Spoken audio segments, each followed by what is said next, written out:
Avec cette série de vidéos sur le marché des comics, on se rend compte d'une chose, c'est que le marché des comics en France n'est pas tiré par le genre prédominant qui est le super-héros. Et oui, ce sont les comics indépendants qui dominent et dans une autre mesure, si on peut appeler ça des comics, mais souvent c'est catégorisé dans la catégorie comics, et bien c'est tout ce qui vient de chez Disney, produit par Hachette, produit dans les magazines de Spirou, les journaux de Mickey, etc. Les journaux de Mickey. Le journal de Mickey, les journaux de Mickey. C'est par nature du comics, parce que ce sont des choses qui viennent des États-Unis. Les Simpsons, adaptés par Jungle, c'est du comics. Mais quand on pense à comics, on pense soit à Superman, Batman et Spider-Man, soit à des comics indépendants comme Walking Dead. Ce genre des comics que nous, dont nous on parle et qu'on aime et qui nous passionne, eh bien, représente une minorité, quand on parle des super-héros bien entendu, parce que quand on regarde le top 200, moi j'ai la chance de voir le top 200 de GFK toutes les semaines, je ne vois pas beaucoup de titres de super-héros à part Batman peut-être. Les nouveautés Batman arrivent à vendre entre 700 et 1000 exemplaires. Quand c'est Sean Murphy, c'est 2000-3000 exemplaires.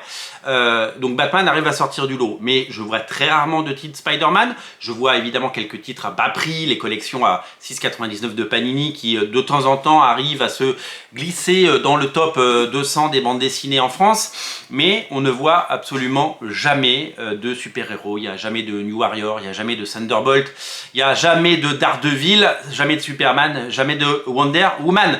Les comics qui arrivent dans le top 200, ce sont des comics indépendants. Ce sont des comics indépendants.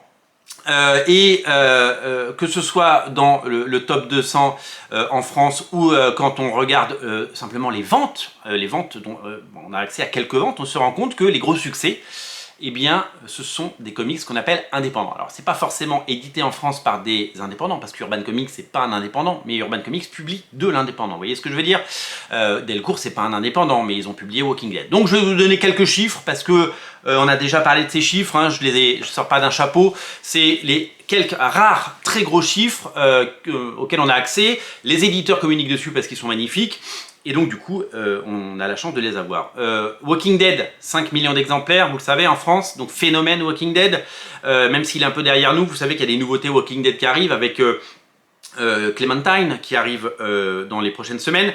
Lady Mechanica, 100 000 exemplaires, hein, c'est pas du super-héros, c'est un comics indépendant américain, en plus publié par un tout petit éditeur, Benitez Productions, qui maintenant est distribué et édité par Image Comics, mais ça a quand même été lancé chez Aspen puis Benitez Productions. Le Nice House on the Lake, on en a parlé, 17 000 exemplaires pour le tome 1, 30 000 exemplaires sur l'ensemble des deux tomes, l'intégrale qui arrive pour Noël, ça va être phénoménal et c'est tout simplement quelque chose d'exceptionnel.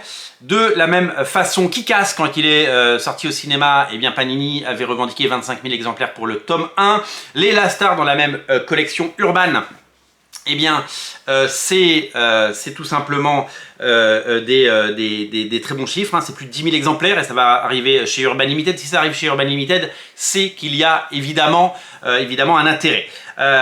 Et Saga, bien sûr, Saga c'est plus de 25 000 exemplaires pour le tome 1, je pense que sur les 10 tomes ils sont à plus de 100 000 très largement, j'ai pas les chiffres, je sais que dans le monde c'est 8 millions d'exemplaires, 8 millions d'actes d'achat confondus, donc c'est toujours assez exceptionnel. Donc voilà, quand je vous liste ces succès, eh ben, ouais, il n'y a pas vraiment de super-héros, il n'y a pas vraiment de Marvel ou de Panini, et il y a un peu de Batman, comme je vous l'ai dit, parce que Batman a toujours le droit à ces choses-là. Alors, la plupart de ces titres, pourquoi ils marchent?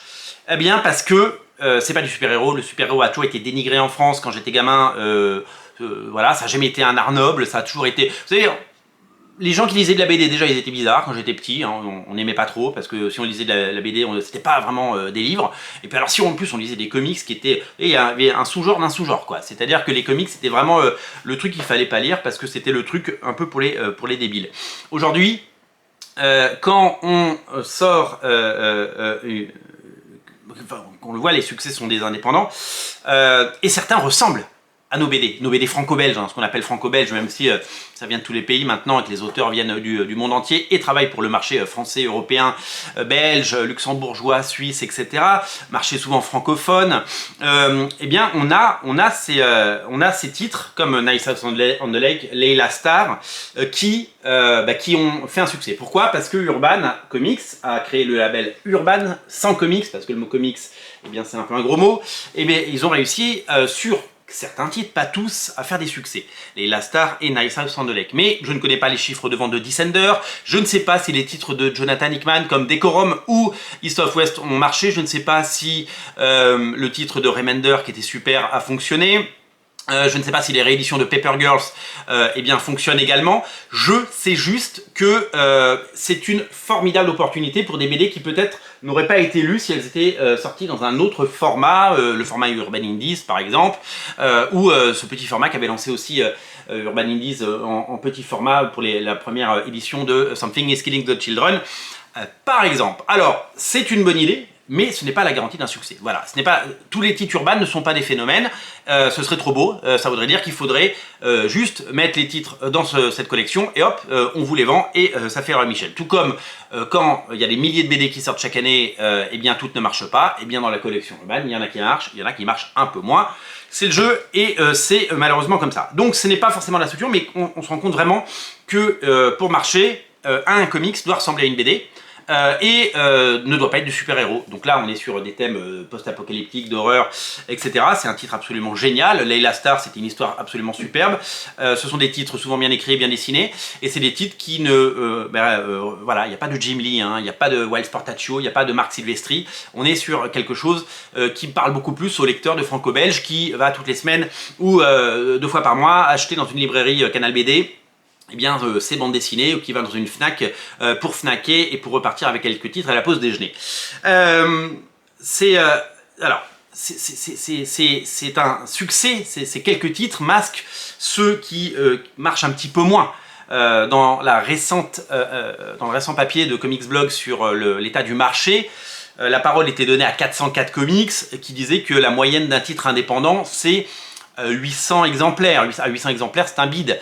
Faut jamais oublier que malheureusement, derrière les quelques succès qu'il y a beaucoup de titres indépendants qui ne trouvent absolument jamais leur public. Je reprends 2 exemples des époques Glénat. On a eu du succès avec Lady Mechanica et Fairy Quest, mais la majorité des titres qui sont sortis, c'était entre 800 et 1000 exemplaires.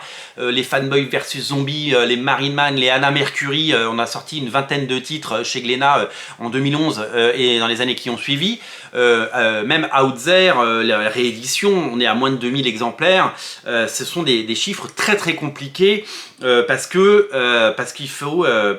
d'abord l'offre est énorme, la publicité est inexistante, ces titres sont invisibles et tous ces titres étaient des titres indépendants. Hein. Il y avait quelques titres de super-héros certes, mais je me souviens du non-succès de Clair Obscur de Stuart Timonen, pardon, sorti chez Vent d'Ouest. C'était de mémoire, je sais plus quel chiffre j'ai dit la dernière fois, je me trompe peut-être, mais je crois qu'on était autour de 600 exemplaires. Catastrophe quoi. Donc chez Glénat, c'est entre 800 et 1000 exemplaires. Qu'est-ce qu'il y a d'autre comme éditeur alors iComics, c'est pas vraiment un indépendant, mais ils sortent de l'indé et a priori les ventes de titres comme We Only Find Them When They're Dead n'étaient pas au rendez-vous. Il reste quoi? Il reste Bliss, mais Bliss ce sera bientôt un traiteur chinois, autant ça va être acheté et puis bientôt ils vous serviront des nems parce que visiblement d'abord il n'y a plus de matériel aux États-Unis parce que Valiant est mort et puis eux aujourd'hui c'est assez anecdotique. Alors il y en a qui s'en sortent avec des tirages comme ça, hein, parce que le modèle économique est différent. Je pense à Comics Initiative évidemment, un éditeur que j'adore, Comics Initiative, en vendant directement à 500 ou 600 personnes à travers Ulule, ils arrivent évidemment à toucher. Donc c'est peut-être la solution pour les indés pour exister, c'est soit proposer des beaux ouvrages, on en sort 10 en espérant qu'il y en a 2 qui marchent, qui payent pour les autres, soit eh bien, chaque titre a son économie à elle, et donc eh bien, on les propose, et ça fait des succès, parce que même si, quand on vend, je ne connais pas ni le tirage ni les ventes de Common Indio, j'ai adoré ce titre, je vous le recommande. Ce titre, il est rentable parce que les droits ont été négociés, c'est pas $1 million d'achat de droits comme pour les titres Urban Comics, c'est pas des tirages avec des trucs qui finiront à la benne ou qui on va se taper des retours. C'est je vous vends ce bouquin à 25 €. Vous avez 400 pages de lecture, 300 pages de lecture. Vous allez vous régaler et vous allez passer un bon moment. Vous allez l'offrir et comme j'ai vendu, je ne sais pas, peut-être 500 albums, pas moi, j'en ai pas vendu 500, mais 500 albums vendus à 25 €, eh bien ça permet de payer l'auteur, ça permet de payer l'imprimeur et le travail fantastique de son éditeur, Michael Jérôme. Lui a l'air de s'en sortir et c'est tant mieux et il a trouvé le bon modèle et c'est génial. Ça ne marchera pas pour tout le monde, c'est une évidence. Je pense que tous les projets lancés par Comics Initiative sont pensés en amont, c'est-à-dire que quand il demande une certaine somme, il sait que cette certaine somme va évidemment suffire à sortir l'album et peut-être parce que les auteurs gagnent leur vie sur les albums et c'est hyper important que les auteurs gagnent leur vie. Donc c'est un super modèle économique. Je sais que Delirium également a lancé une campagne hallucinante sur le Den de Richard Corben. Ils sont déjà à 90 000 €. L'édition a l'air somptueuse. Je pense que je vais me le commander. Voilà, il y a beaucoup d'éditeurs qui arrivent à tirer leur épingle du jeu sur Ulule ou KissKissBankBank. D'autres beaucoup moins. Je parlais de Bliss qui fait des campagnes anecdotiques. C'est de la survie, clairement. Ou Wanga Comics qui fait des toutes petites campagnes. Ouais, ça paye l'impression, mais honnêtement, personne n'est payé. Quand vous levez 5000 balles pour faire un titre, 5000 €, ça paye rien. Au prix aujourd'hui des impressions, ça ne paye rien du tout. Donc voilà, donc est-ce que c'est l'indépendant qui va sauver les comics? Est-ce que c'est l'indépendant qui fait vivre les comics? Est-ce que l'indépendant, eh bien, c'est l'avenir des comics? Eh bien, c'est là toute la question de ce titre. Moi, je suis allé du côté d'un truc... en fait, l'indépendant a toujours sauvé les comics quand on y pense. Pour moi, l'âge d'or des comics, c'est les années 90. On a beaucoup critiqué les années 90, mais elles ont fait naître des auteurs fabuleux, des séries géniales, chez Legend notamment, Dark Horse, Sin City, bien entendu, les séries de John Byrne, toutes ces séries donc du label Legend, comme Hellboy, enfin voilà, il y a eu des choses magnifiques qui sont nées du côté indé, des titres qui marchaient très bien. Il y a eu l'avènement d'Image Comics qui a été très critiqué. Enfin, on a critiqué Image Comics. Spawn numéro 1, c'est 1,7 million d'exemplaires, donc l'indépendant a clairement fait vivre les comics. Cyberforce numéro 1, c'était 700 000 exemplaires. Youngblood numéro 1, c'était 750 000 exemplaires. Wildcats de Jim Lee, c'était 1,5 million d'exemplaires. Même The Max, la série de Sam Kiss, qui est publiée en ce moment par les éditions Réflexion, c'est 1,2 million d'exemplaires. Rendez-vous compte, la série c'était même devenue une série animée sur MTV. Wetworth de Wild Sport Show, c'était 90 000 exemplaires, 900 000 exemplaires. Déjà dans les années 90, c'est l'indépendant, c'était une autre forme d'indépendant. C'est le même éditeur que Walking Dead, sauf qu'à l'époque c'était évidemment du comics in your face, absolument génial, magnifiquement dessiné. C'était l'âge d'or des grands dessinateurs de comics. Aujourd'hui, les gens cherchent plus de complexité scénaristique avec des dessins qui rappellent évidemment des choses comme ça, et ça a fait le succès de Walking Dead aux quatre coins du monde et notamment aux États-Unis et en France. Mais pendant longtemps, eh bien, ce sont ces éditeurs et ce sont ces indépendants qui ont fait vivre le marché. Donc en 90, c'était déjà comme ça. Et à toutes les époques, ça a été comme ça, parce que Walking Dead est un succès, mais c'est pas récent. Et puis il y a des succès, il y en a toujours. Il y a toujours des titres qui arrivent. Qui aurait dit il y a un an que Urban vendrait 30 000 exemplaires sur les 2 tomes de Night House on the Lake? Qui aurait dit que certains titres trouveraient leur public, que Layla Starr finirait en Urban Limited et que le tome 8 de Lady Mechanica qui arrive en octobre 2023 serait une grosse attente de cette rentrée. Voilà, les indépendants sont certainement le salut du marché. C'est très drôle de se dire ça parce que en fait, ces vidéos que je fais sur le marché marche très bien et merci de votre retour, les gens adorent et je suis ravi d'être écouté par le plus grand nombre et qu'il y ait des commentaires et que ça vive dans les commentaires et que les commentaires soient bienveillants malgré encore une fois 2-3 personnes très agressives et qui nous dictent ce qu'on devrait faire et pas faire. Ça c'est assez épuisant, donc merci pour cette bienveillance. Une nouvelle fois, je suis ravi de cet accueil, de ces vidéos. On va essayer d'en faire beaucoup. Il y a toute une série qui est prête et qui arrive, puisque j'écris, je les écris, ces chroniques, comme vous imaginez bien.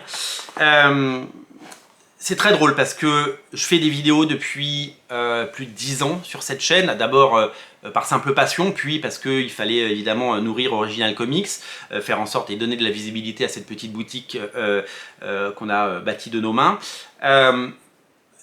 quand je fais une vidéo où il y a marqué le mot omnibus, ou quand il y a marqué numéro 1 des ventes, ou quand il y a marqué Batman, ou quand il y a marqué Sean Murphy sur Batman, ou quand il y a marqué Marc Silvestri sur Batman, on fait 1000 vues, on fait 2000 vues, et c'est super. Quand je fais une vidéo sur Common Indio, j'en ai fait plusieurs, on fait 300 vues, on fait 300 vues. Alors peut-être que les gens cherchent le sensationnel, peut-être que les gens cherchent les gros noms, mais les gens regardent les vidéos, on vend un peu de Batman, et derrière, on a du mal à vendre. J'en ai vendu beaucoup, j'en ai vendu une vingtaine, et je suis ravi parce que c'est un titre indépendant en noir et blanc, ça plaît pas à tout le monde. Moi j'ai envie de vous dire, lisez-le parce que vous allez changer d'avis, vous allez adorer, c'est incroyablement magnifique, mais malgré le fait que, en fait, les gens adorent qu'on parle de Batman, d'Omnibus et ça, mais derrière, ils achètent des indépendants. Mais ils n'achètent pas non plus, je vois pas d'énormes succès chez nous en indépendant, même si vous avez été très nombreux à prendre ça, et d'autres titres comme les Elastar. Mais c'est très compliqué de comprendre comment le grand public raisonne parfois, parce que on a l'impression que les gens ne veulent qu'on parle que de Batman, mais finalement, les gens vont acheter des titres beaucoup plus indés, et quand on présente des titres indés, j'en ai vendu que 20, comparé à celui-là qui s'est vendu à des dizaines et des dizaines d'exemplaires. J'aurais aimé évidemment que ça touche un plus large public, parce que comme on aime un titre, on a envie que les gens le découvrent. Je l'ai offert à plein de gens, et j'espère qu'ils l'ont apprécié, parce que c'est un titre absolument incroyable. Voilà, en tout cas, le nombre de vues sur les vidéos indépendantes n'est pas forcément révélateur du succès au national, parce que, je vous le dis, les vidéos sur les titres mainstream sont beaucoup plus vues que celles sur les indépendants. Donc vraiment, je vous invite à partager ces vidéos qui parlent de titres indépendants, et je vous invite vraiment à vous mobiliser, parce que c'est peut-être ça l'avenir des comics, et vous avez certainement un avis que vous allez partager. En tout cas, moi je suis ravi de faire ces émissions pour parler du marché. Simplement pour vous annoncer que je vous ai parlé des titres des années 90 et des ventes des titres Image Comics lancés en 92. Demain, on va faire une émission spéciale sur les lois du marché pour vous parler de ce phénomène des années 90 et de voir le niveau de vente que c'était. Vous allez complètement halluciner. Rendez-vous demain à la même heure. Salut!